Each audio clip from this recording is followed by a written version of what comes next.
Welcome to the Foundation Series, your deep dive into startup compensation with industry leaders from across the startup world.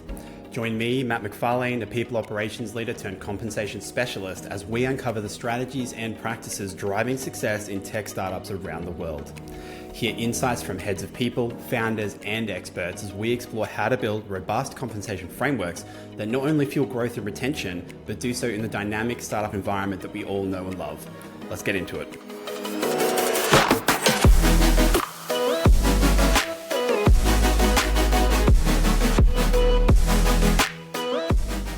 Steve, thank you so much for joining me today. I'm really stoked to have you on the pod. I knew as soon as you sort of cropped up in my LinkedIn feed that you were someone that was definitely on my list to have this conversation with. I think you've just got such a fascinating background, not least of which is that you're obviously LinkedIn's first CHRO. You were also recently announced as a top 100 influencer when it comes to HR. So I think this just speaks a little bit to your background, which is certainly colorful. Welcome to the Foundation Series. Thanks so much for joining me. Yeah, I'm really looking forward to it, Matt. And I think, given some of the exchanges we've had, I think we've got lots of fodder to have a good discussion.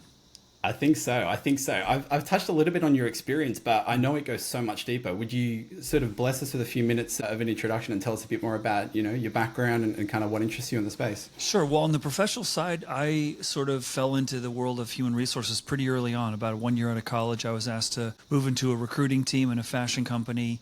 And I immediately fell in love. I mean, it didn't take long. And I think a lot of that stemmed from my joy and love of sport, which is organizing teams, trying to find the best people who play with the best people to create some good value. And I was surprised that people actually pay you to recruit other people. And I started recruiting and then moved into bigger responsibilities over the course of, the next 20, 30 years. Moved from fashion insurance to insurance and went from wearing a t-shirt and shorts to a coat and tie, which was quite a radical change. But also I went from a tiny team where the HR team was 5 to a company where the HR team was 500. And really got a chance to sample all the pieces of the HR pie. And as you know, there's so many of them: compensation, immigration, relocation, benefits, conflict resolution, employment law, recently, data analytics and insights and employee surveys and culture and coaching, and then outplacement and alumni communities. And so, it's such a beautiful landscape. What's really curious and interesting and problematic about the HR profession is there really is no formal accreditation as there is in finance, like the CPA or there are no exams, and it's highly, highly relationship dependent because it's a big world of trust. So probably around my 30th birthday, I was sitting in my first high-tech company at Advanced Micro Devices, and I said, you know what? I love this. I want to do this for the rest of my life. And I decided to go get a master's degree at the University of San Francisco while I was working. So those of you who are doing that or have done that, shout out. It's not easy, but I was smart enough to do it before kids. So if you're going to do a job and get a master's degree with kids, you're adding the degree of complexity. But what was really great about that experience was just being able to sit around a table every week with people who are doing what I was doing in different organizations and just compare notes. How are you handling this? How are you handling expansion in India? How are you handling staff reductions? How are you handling having to reduce costs without lowering headcount and so forth and so on. And that was great, to build your network was wonderful. Let's see, over the course of my career, I had a chance to live in Singapore for 2 years, and I was responsible for all of Asia Pac for Cisco Systems. So I got down to Australia a few times, which was wonderful. Still 9 hours away, even from Singapore. Yeah.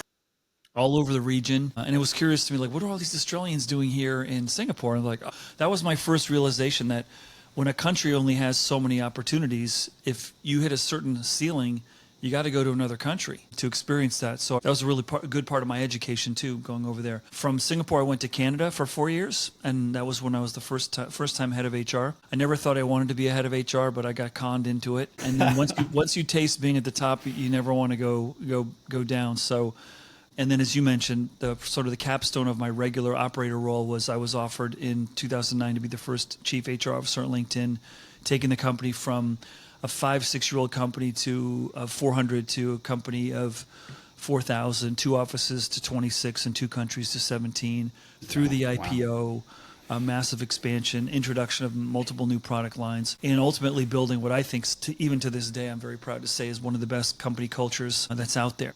And so after doing that for about 4 years, which felt like 20, I decided to take a break and invest in becoming a dad and being more present. I was carrying a lot of parental guilt as the only one on our executive team at LinkedIn that had 3 young kids. Wow. So I don't regret that decision at all. And then my phone started ringing with people saying, can you help us with culture? Can you help us with hypergrowth? Can you help us with recruiting? Can you help us manage some craziness in the process of growing an organization? And so the last 12 years, I've just built a portfolio of being a dad, being a member of the community here, coaching lots of kids sports, and also traveling around the world, teaching, coaching, helping leaders, countries, in some cases, cities, and organizations build better people strategies.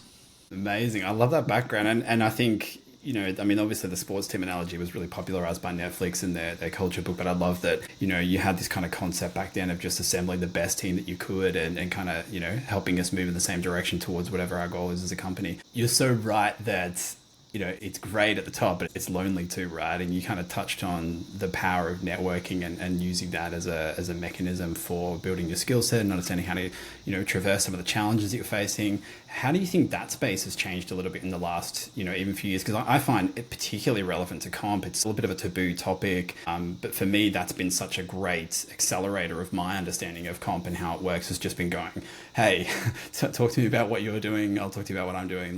Talk to me a bit about that space as a catalyst for development. Well, clearly, we don't need a podcast for all of us to be aware that the world of complexity just grew dramatically during the pandemic, and it was rising before the pandemic. But here's the tricky part of this profession. There's a lot of tricky parts of the world of talent, but one of them is it just covers so many different domains. And you, if you're leading this function, are fortunate if you're really good in 3 or 4.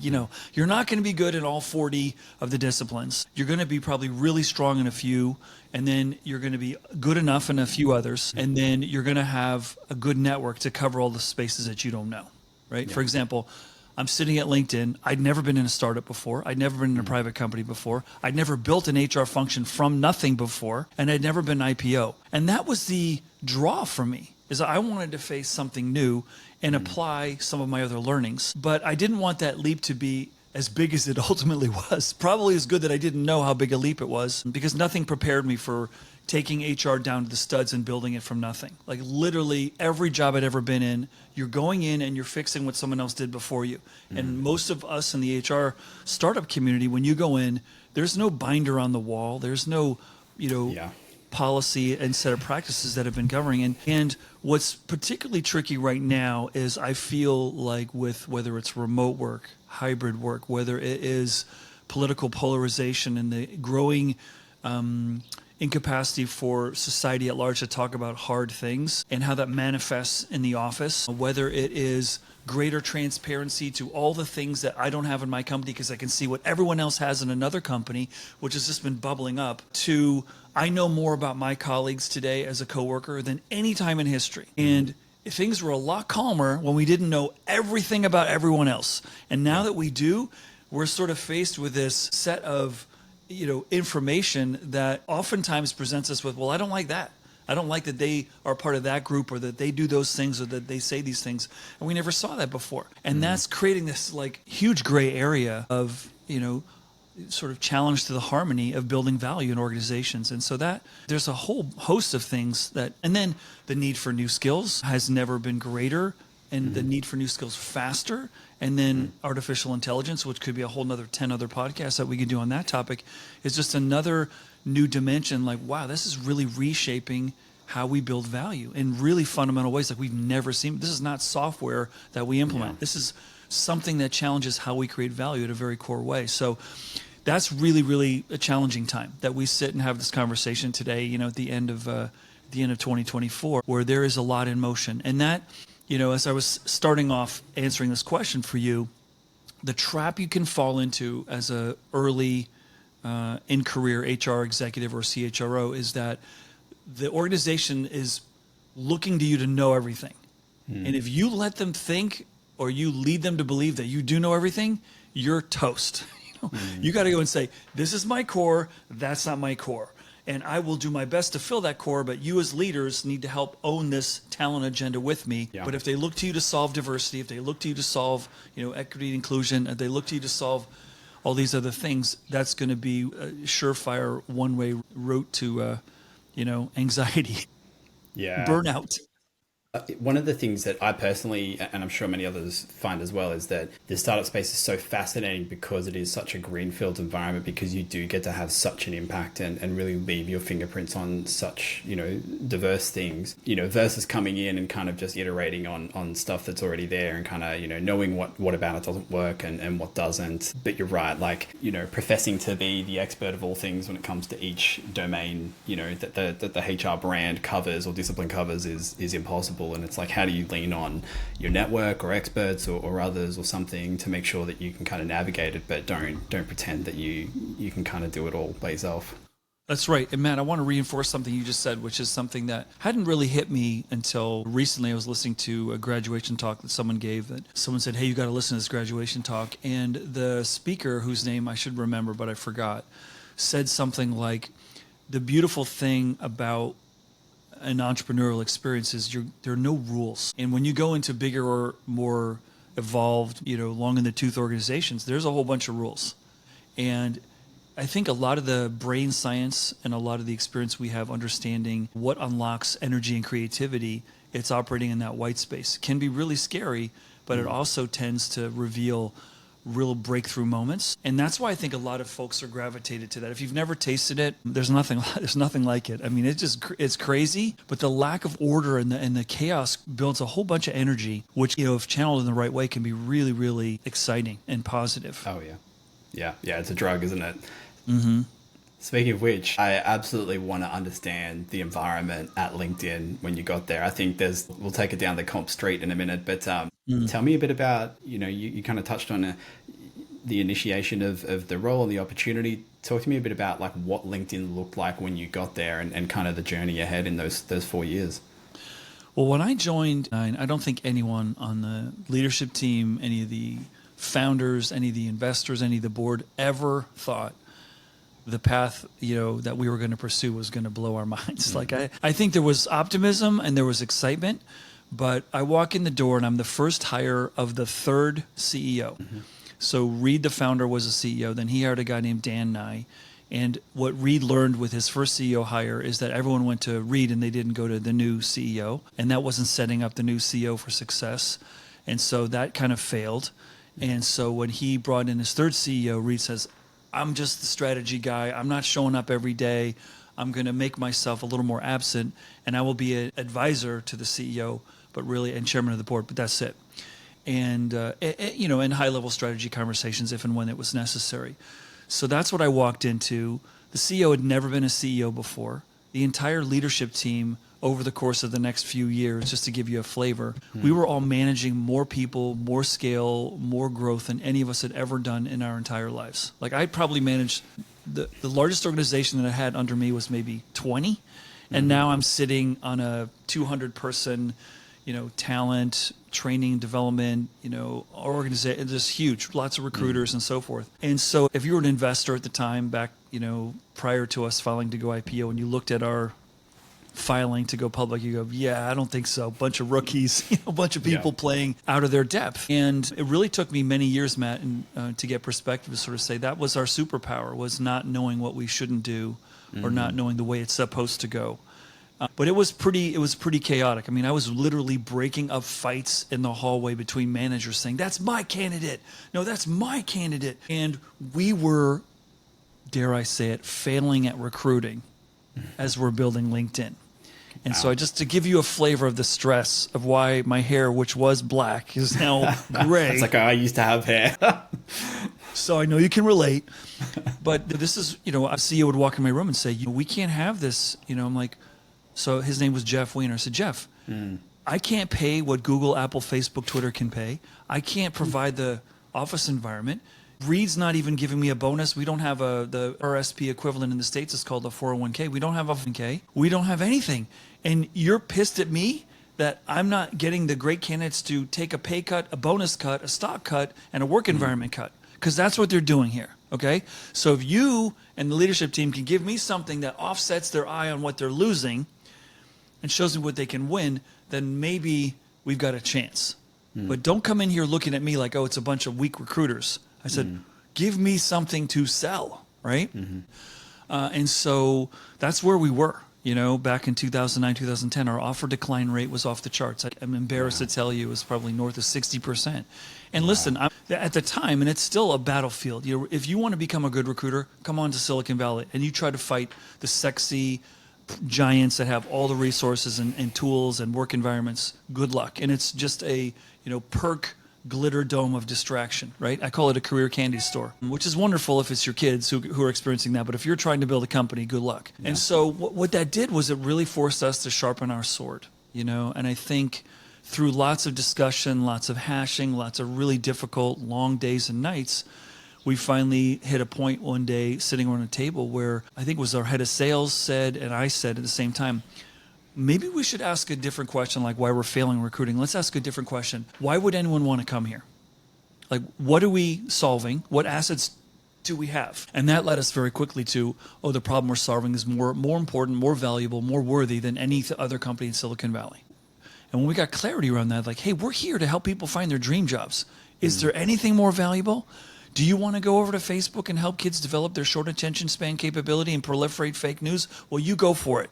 But over here, we're trying to help people find their dream jobs. And do you want to solve that problem? Because it's going to change, third world countries. It's going to bring them closer to the first world country. We're going to help companies and countries understand where the talent is and where their opportunities are and help connect those. And that's worth going after. Do you want to do that? I'm still getting goosebumps talking about it now. And that was a pivotal moment for us, that the biggest asset we had wasn't the buildings, wasn't the compensation, it was the problem we're solving. And so I'll be honest with you, I would say 80% of the people we hired the first 2 years I was there, 9 and 10, took a pay cut. I took a massive pay cut to go, don't cry for me, because it worked out because of the equity more than compensated for the loss of cash when I went there. But we didn't know at the time. And I think it was the battle, it was the force of necessity, it was having a leadership team that didn't know how it should go. And a really phenomenal CEO. I mean, Jeff Weiner was really great. And he used to drive me crazy. Like, he would let us fight as a leadership team. Like, he would just let us fight. I'm like, why don't you speak up and take a stand so we don't thrash and kill each other? And he said, this is the process we have to go through. We've got to hear everyone's point of view. Like, just give you an example. Performance reviews, right? Show me an executive who says at any point in their career, that moment that really changed for me was that performance review I had. Nobody says that. It's usually a horror show. And so at some point, my first 6 months there, it's time for performance reviews. And everyone's like, so Steve, what are we doing? I go, what do you mean, what are we doing? What'd you do last year? It was a joke. It was horrible. We used unsuccessful factors or successful factors, whatever they're called. So we used that piece of garbage.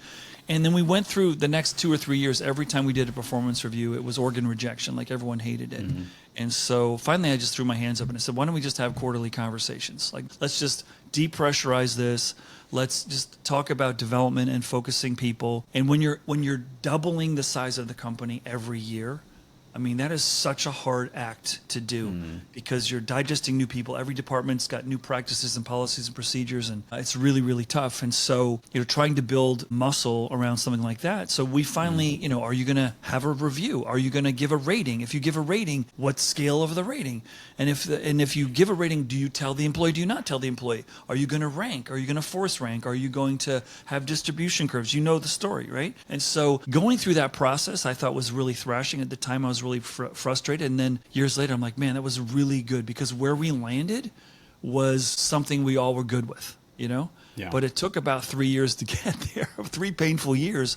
And then you just, everything, compensation philosophy, how many levels we should have, what's the promotion scheme like, what's our communication plan like, what's the culture, the values, all that stuff we thrashed through like that. And where we landed was in a really, really great spot.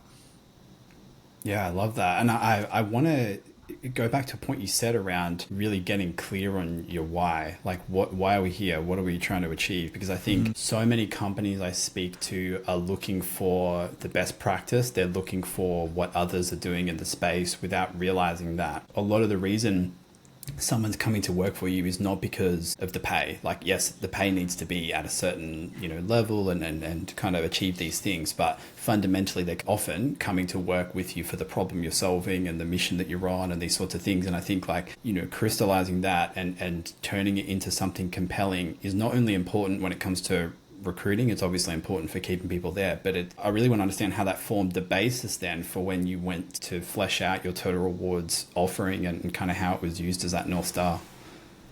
Yeah, I think, first off, recognizing that not everyone wants to work for you, not everyone has the values that you have, that you're not the right place for everyone. That's a bit of a humbling exercise, because when you're starting off, you're so in love with your company and your product that you think everyone should love this. Like, how could you not like it? And once you start realizing that you've made a few hires and you sold them and you convinced them to go, and then they hate it, and you're like, why did I convince them? Like, they need to opt in. And so that's sort of, one of the big lessons that we had is like most of the people that you had to sell, if they had to take a pay cut, you're really just renting them for like 6 months and then they're out. They're going to be unhappy most of the time. Sometimes it works.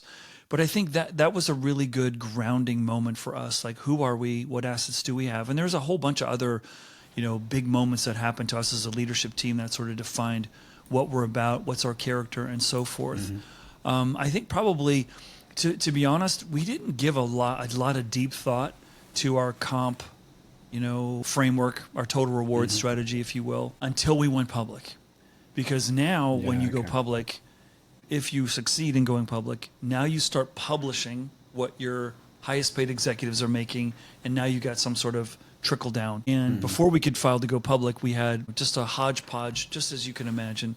Every executive had different kinds of things in their agreement, like, if we get bought, you're going to get this. If you get fired, you get this. And it was all different. So we had to harmonize all that, which was something that took a little bit of time. But, then we had to go through a process of like, well, what's our philosophy? And, we had to call in a bunch of people from Netflix. We had 2 Netflix people on our board. One was Leslie Kilgore, the former head of marketing, and one was Skip Battle. He was the chair of the board of directors at Netflix, and he was just awesome. And he was also the former boss of our CFO, Steve Sordello, at a prior company.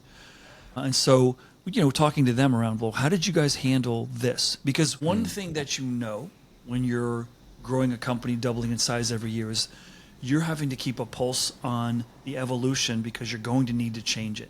And usually, just speaking very, very generally, you're lower cash, higher equity at the beginning because you don't have a lot of cash. So the bet is on the company does well, your equity is going to be worth a lot.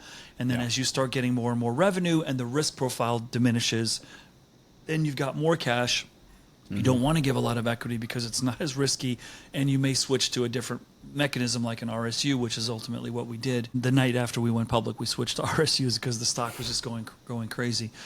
So we tried to keep everything simple, and that was one of the strong mandates from our CEO, was like, I don't want any employees to have to hire a calculus professor to understand how they got paid. And this happens a lot with salespeople. They get a check and like, I don't even know where that came from. Like, what is that about? And that's so demotivating, Well, I was going to say, it diminishes the incentive, right? If they go, I got this magical number that makes no sense to me, then what effect is it having on the work that they're delivering? That's true. And just in case anyone listening in doesn't believe this happens in most sales organizations. I promise you. Most of those people are like, I got to check. I'm just not sure how they got that number, And then most organizations, if the number is really big, then they're going to say, oh, we're going to need to change your targets because the money's too easy, right? And that's another thing. Like, okay, salespeople usually are rewarded with higher cash and lower equity, and that's just sort of a historical practice that seems to be passed down. For many years that I was at LinkedIn prior to going public, even after we went public, most of the top salespeople made more cash than anyone on the executive team. And we were fine with that. Like, that means you're selling? Great. We're winning, Yeah. But we're talking, cash in the tune of, $1 million, $2 million cash, from doing so well. So, and good for them. And our CEO, I think when I left was somewhere around 375,000 US with a 100% bonus. And then equity that probably got him to, $500 million by the end of it. I don't know, maybe more. So, but that, recognizing, going back to what you're saying, recognizing that you're going to have to not so entrench your philosophy because you're growing, and you don't want to be too deep in something that changing it's going to be hard. Because this, when you give something to an employee, it's really hard to take it back. you know? Yeah. So Yeah. how do we, and even if it's like free soda, like if you was, no, free soda, what? You know, even though the value that's small, it's a symbolism of takeaway. So being thoughtful, and for us, what was really important to us was building that trusted relationship with our employees. And more important was what you said earlier, and which is a really good call out, which was we would never sell someone on comp. We would always sell someone on the role and the impact and the growth opportunity, and then say, okay, if we can just be in the ballpark here of what's fair, you know, are you good? And they would go, yeah, I'm good. I said, okay, let's go, you know, rather than say, okay, because some recruiters will call you and say, listen, this is what they're offering. If that's not good for you, let's not even have a conversation. It's like, that's thinking the short term, because I talk a lot to college students about this, like, don't take the job that pays the most now.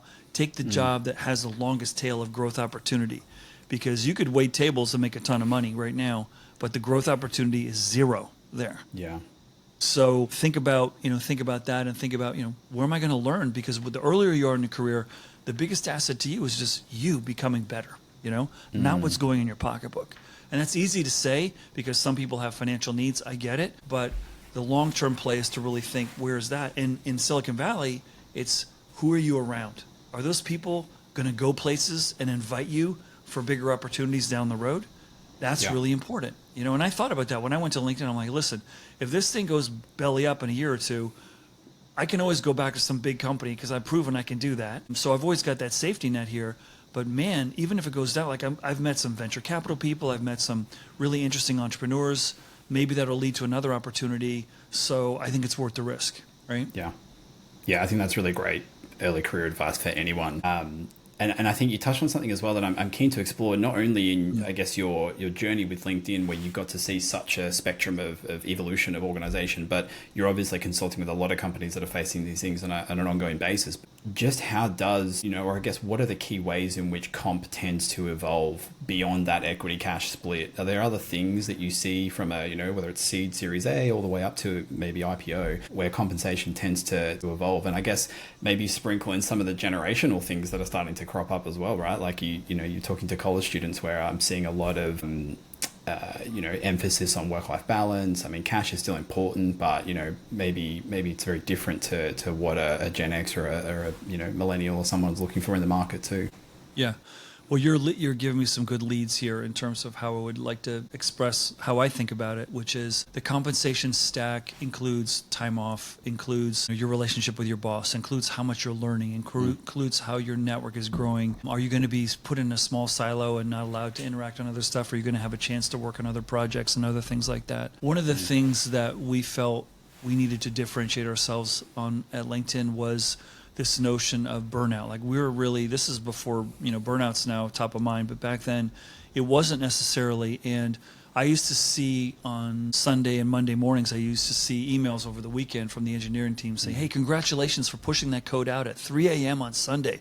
I'd like to thank Sanjana and Mohanjit and, Susie and Jim. And I'm like going to the CEO, like, this is not okay. Like, we're pushing code out at 3 a.m. on Sunday and we're thanking people. Like, at what point do we know we're doing too much? And like any good CEO, he didn't want to hear, the reality of the fact that we're working people really hard. And so one of the things in the whole spirit of trying to differentiate ourselves in a very, very competitive market for talent that we started to pursue is this notion of let's try to give the team a day, a month to just do whatever they want, like a working day. And this was largely an idea that kind of came from our head of marketing, and our head of finance iterated on it. But Patrick Crane and Steve Sordello, the first idea that came forward was like, maybe we should give everyone every other Friday off, like just give it off, like not even do it. And then the more we thought about it, like that's disingenuous. Like this is, we need to work 7 days a week here. Like you can't give someone every other Friday off. That's going to be really, Yeah, it'd be a name only because that the incentive. Yeah, that's going to be a joke. Right? People will laugh at us, right? So then the engineering team is just, showing us that it's really hard for us to recruit really good engineers. So everyone's doing double duty until we can fill these jobs, and they're getting really tired. So finally we go to engineering and say, hey, we got an idea. We're going to allow you every other Friday to just work on something, whatever you want, like a passion project. And they said, no. We said, what do you mean no? They said, no, we don't want to do it. And we're like, but you're the guys telling us you're burnt out. We've got a solution for you. And they're like, no, we don't believe you can turn the company off every other Friday, which means if we do that fun stuff, we're going to be spending all weekend doing our regular job. We don't trust you, management, that you can turn the company off. And that was a gut punch followed by a shot to the head. Like, okay. So finally we said, why don't you give us a shot to just try this, just one Friday a month? And they said, let's do a hack day. And so most of the engineering said, let's try to hack some new products or hack a better procedure in the company, or even something like, let's figure out how to reserve conference room on an iPad or whatever, like something's from the mundane to the really profound. And that was such a good experience that we tried it for a couple of months, that it just became, a world unto its own, where people would say, well, this we called it in day. Yeah. You got to get into it and tap into your passion. That became part of who we were and our identity. And it was part of the comp stack was like, hey, we know this is nuts, man. What we're asking ourselves. But back to the whole point of like the problem we're solving really, really matters. If you really hit that, work doesn't feel like work, doesn't feel like a grind as much. It's like, wow, this is a really cool thing that we're solving. Yeah. That gets you to the Simon Sinek, the why. Like it's really, really powerful. And I saw that at play. And then the other thing is creating a culture of trust where you talk about the stuff that's broken, that's messed up, that's wrong, that's uncomfortable. A lot of companies will sweep it under the rug. We tried hard to sort of say, if we ever have a company meeting and someone doesn't ask a really hard question, like, that's not a good sign. Like, we want to make sure someone's saying, I don't know, why are we doing that? Like, who came up with that idea? Or like one of the sore points was, why don't we have better maternity benefits? Or why don't we have a bus to San Francisco?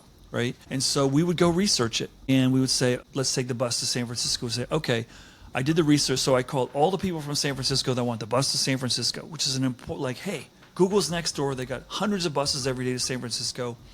So I researched it.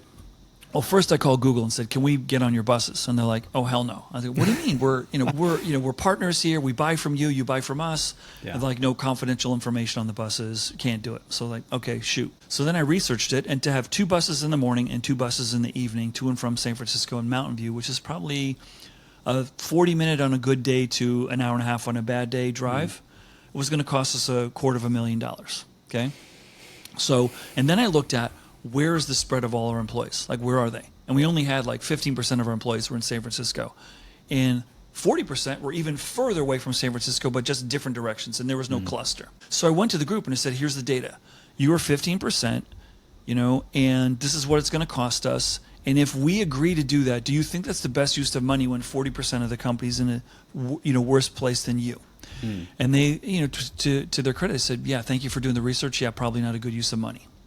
At the end of the day, we wound up having to do it just for recruiting purposes, because the way the Bay Area works is that the younger talent tends to want to be in the city where the action is, and they don't want to be in the boring suburbs where the schools are good and you have a bigger house where the older senior talent wants to be. So we're like, well, if we want to attract that talent, we're going to probably need to invest in that. So it was sort of like a branding play versus a expense play, but that was when we had a little bit more money. But the overall aggregate here is sort of like belief in the company is really, really important. All that other stuff, you need to get it right, but that shouldn't be your lead. You know what I'm saying? Like, your comp plan shouldn't be the draw of how you're getting people. As far as my perspective.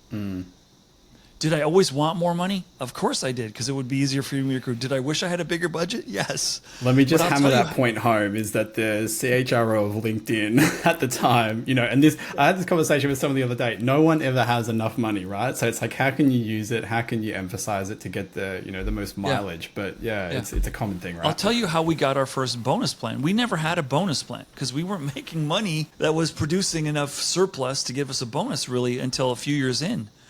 And so, but everyone was leaving a bonus, right, to join us. So what we would do is say, we're going to give you a signing bonus because you're 50% through the year, so we're going to give you 50% of whatever your bonus was, assuming the target was going to come in. We're going to give you the benefit of the doubt. And so we took a look back and said, oh my gosh, like 80% of our offers have a signing bonus. So we actually have a bonus plan. So I went to the CFO and I said, do you realize we're doing this with almost everyone? Like, we're just pushing this can down the road. We're going to need to do this. So I can stop doing the signing bonuses, which is really hard for you to budget because you don't know how many signing bonuses I'm going to do, and that's uncomfortable on the cash hit. Or we can be more predictable and have, a bonus plan. And that's, after, the words were a lot more colorful than what I'm explaining to you in the discussion with HR and finance as it usually is. But ultimately, that was the ammunition that got me to be able to put a bonus plan on the table.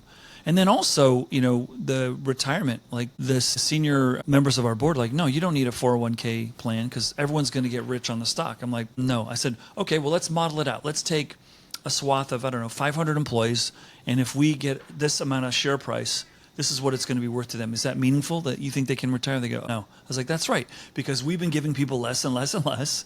And the share price growth is coming down as we become more mature. So, just having those hard conversations as you grow to try to put some kind of package together that's competitive in one of the most competitive markets there is.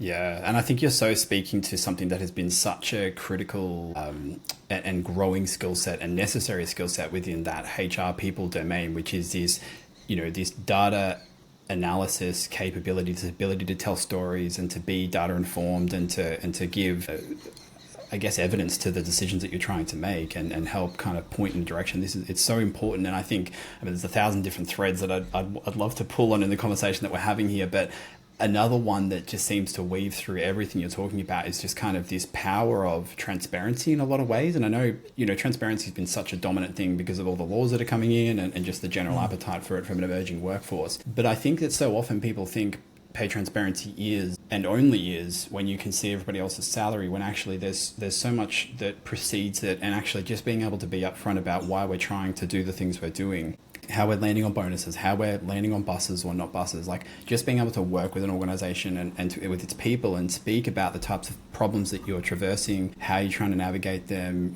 whether it's going to work or not. Like so much of that is a foundation for what, pay transparency is trying to achieve. But it also just gives a lot of faith and trust from your team that actually you have their best interests at mind. It's not these decisions being made in a vacuum. It's not you trying to impose something on them. It's we're all here to solve the same problem fundamentally. Here's how we're trying to go about it. So let's work together in doing that. And here's what's on my mind. Here's what's on your mind. How are we doing it? But pay transparency in and of itself could be its own podcast. But how have you seen that thing change, that issue change in the time you've been working? The issue with pay transparency is it involves human beings.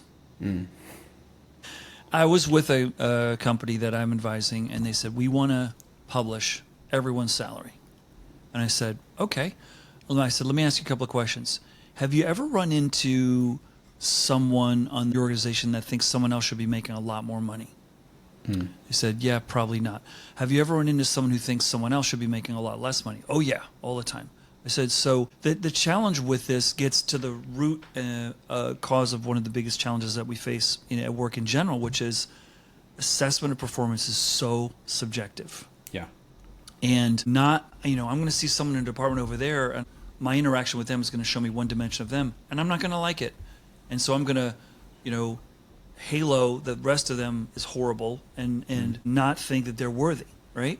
And that's just the tip of the iceberg of what's challenging about pay transparency is that everyone has such a small view of what someone's fully contributing, and they may not be taking into consideration their prior history or various other elements of that. And it's a very mature conversation, which, not to say it's not worth going after. Like, I love the spirit of what transparency is going after, which is essentially, if you break it down, it's really trust, right? That we believe that regardless of your age, your gender, your background, that we're going to treat you similarly if you have similar attributes. The problem is no one has similar attributes. Nobody. And we're all different and we're all unique and we all think we're worth more, like always. That's the one constant, isn't it? and that's tricky. So, I haven't run into a lot of people who are getting specific about salary. I'm running into ones who are being transparent around this is the range of these positions and the why, and that's leading to good conversations.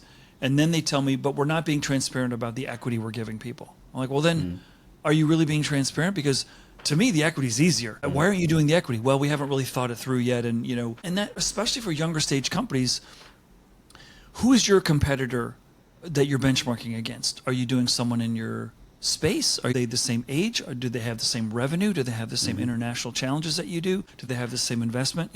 Like, who are you putting yourself against? Because what we did all the time at LinkedIn to try to get more budget was we're like, look what Salesforce is doing. And the board would laugh at us and go, they have like 100x revenue compared to you. Like, that's not a comparator, you know? I'm like, yeah, but, you know, we want to be like them, so shouldn't we pay like them if we want to have people that are going to get us to like them? Like, and they're like, yeah, nice try, you know, nice try. But it is really hard, and I think it's a worthy conversation to have. I don't think society in general is ready to swallow, you know, the full depth of what transparency is. And I've even, you know, in my HR team, you know, when everyone knows what everyone else is making, there's still, you know, people who are, you know, elbowing each other and throwing darts and trying to torpedo other people because they disagree with some of that stuff. Yeah. So we got some work to do. I think it's like I said, it's a worthy aspiration, but there's got to be a lot of education that comes with that. You know, a lot. Yeah, and I often say that, you know, when I speak to organizations that are thinking about this, it's not a case of just flipping a switch. There's a lot of work that needs to be done to get to a stage where pay transparency is going to have the impact that you want it to have versus just turning it on and thinking that it's magically going to solve all of your problems, because, you know, it's likely that a lot of people aren't paying consistent with what they think they should be, and there's all these sorts of issues fundamentally. You know, if you're saying to people, here's what the pay range is for your role, the natural question they're going to ask is, how did you land on this number? You know, where did it come from? What's determining it? Who are we comparing ourselves to? All of these sorts of things. So if you haven't done that kind of groundwork, then I would say don't do pay transparency just yet. You know, think about getting those ducks in a row first, because it's just going to create a lot of challenge for you. Yeah, I am seeing, by the way, some former HR CHROs start businesses almost becoming quasi-agents for professionals to help them get a fair shake and help them have a constructive conversation, help them, you know, seek fairness. And that's always my judgment. You know, like, if you're getting a number that doesn't make sense to you, you know, and I was just talking to this friend of mine the other day, like, go to management and say, hey, can you just help me understand, how did you get that number? Like, based on what? Because, you know, so he's a massage therapist for a professional sports team, but he also does acupuncture. But all the other people on his group don't do acupuncture. So he's being paid the same as everyone else, but the acupuncture actually requires almost like a PhD. Like, that's, and all the players that he's supporting want the acupuncture. Yeah. So he's like, hey, I'm like, yeah, you need to go say, does this include my expertise with acupuncture? Because I'm not sure it does. I'm not saying that you're trying to screw me. I'm just trying to understand, right? Yeah. In tech, I'm seeing a similar concept. I think Levels.fyi is a company that I've seen that are almost, I'm seeing this as well, where it's like they kind of advocate for you and help you kind of navigate and negotiate salaries. I'm finding it ironically almost like, it's like a union, right? But for you as an individual rather than for a collective. But it's such a fascinating concept. But I think it just speaks to this shift that's happening in the compensation space, which is that it's traditionally been something that has been hugely imbalanced from a power perspective towards the employer, because they're the ones paying $20,000 for Radford salary data. They're paying for all these things. They're the ones that are informed around what we should be paying for a role. Whereas as an individual, the only certainty you have is what you're being paid now. And then you kind of know what the people around you in your network are being paid. We're seeing this really big swing through, you know, these agents, through levels, and where, you know, they're having self-disclosed salary ranges, just starting to swing this, you know, balance back towards individuals to have more and more confidence around what their value is. And it's creating this really interesting dynamic that I think is really what's fueling a lot of the pay transparency, you know, discussion at the moment. There's a lot that needs to be addressed. So let's go to a very uncomfortable topic for a lot of organizations, which is the world of work and the architecture of compensation. Let's just say many pieces of the world of work are broken and they weren't built for the level of fluidity that we're seeing in the workforce right now. So turnover's up, more and more people leaving jobs sooner than ever before. Nobody thinks it's going to end. It's going to reverse. You go, oh yeah, people are going to stay longer in the future. Nobody does. So best case scenario, we're going to see a flatlining, a plateauing of turnover. You know, right now, 25 to 35 in North America, it's 2.5 years that you stay with an employer, median. Okay. In Silicon Valley, like 10 months is like 2 years. So if you think about this, one of the elements of compensation that's broken is that everyone knows that I can get a pay increase by going over there. But if I stay here, I won't get as much as if I go over there. Now, why is that? Well, we budget what our merit budget is every year as a company. So around review time, we're going to go anywhere from 0 to 8, 10%, whatever, cost of living, blah, blah, blah, and we're going to adjust. But no company has a new hire budget. We have a target salary, but if we got to do what we got to do to get that person, right? And so there is no budget for that. That door is, wide open for you to get more to go there. Now, you can't play that incessantly, right? You can't play that infinitely. You've got a few chances to make a move and then someone's going to go, bro, you haven't added any value anywhere. You're just job hopping and popping up your salary. Yeah. But some companies who are desperate for talent are willing to take someone who's moved around quite a bit without being, certain that that's the right investment. And that's the craziness of a talent constrained marketplace right now, particularly for technology talent, is people are bidding it up. They're being really, I think irresponsible because they've got real compelling needs that they need to meet right now. And the architecture of how compensation is built was not to take into account for this level of fluidity. And until you have a budget for that front door as well as what's in your house, we're going to continue to see people doing that. Now, I'm not advocating for that. I'm just calling it out. And I don't have a solution for it. But I do know, because I did it myself. I walked across the street in Silicon Valley and got a 50% pay increase one time. Yeah. And I was like, wow, that was awesome. I'm the same person, It just goes to show that really nobody knows what skills are worth, really. It's touching on something that I think is only going to deepen, though, right? I've certainly noticed the continued sort of growth of this concept of fractional people doing. I'm a new consultant. There are these people that are moving into these sorts of arrangements, which only seeks to up the fluidity, really, of someone's work with multiple companies. How do you see that changing the comp dynamic? How do you think companies can manage that kind of arrangement when they're so used to just having an annualized figure? Well, if the, not budgeting for new hires is Exhibit A, Exhibit B is most financial plans are built around full-time exempt employees. This is my financial model. And most investors who are looking for, if I'm going to invest in the plan, is how many people do you need? Now, I think that's increasingly broken because more and more organizations are using design houses, design shops, or using contractors. And in your neighborhood, what we are hearing is Canva is offering senior technical talent 2 offers. And they're saying, here's to be a contractor, here's to be an employee. We don't know what you want to do. Oh, interesting. We just want you adding value here. Now, for an intellectual property lawyer, that's a nightmare come true. Because I want you to be fully beholden to me, and anything you think about, I own. But I think that's going to limit your pool of high quality people. Just like, I love how Brian Chesky, the CEO of Airbnb, said, how can any company be so naive to think that the best people for that company are the only ones that live within a 30-minute commute? How is that possible? You're going to have remote people. And that's, over my career, that's how I got into India most of the time. Someone was amazing who's from India, their parents are sick, and they're like, I got to quit because I got to go take care of my family. I'm like, no, you don't.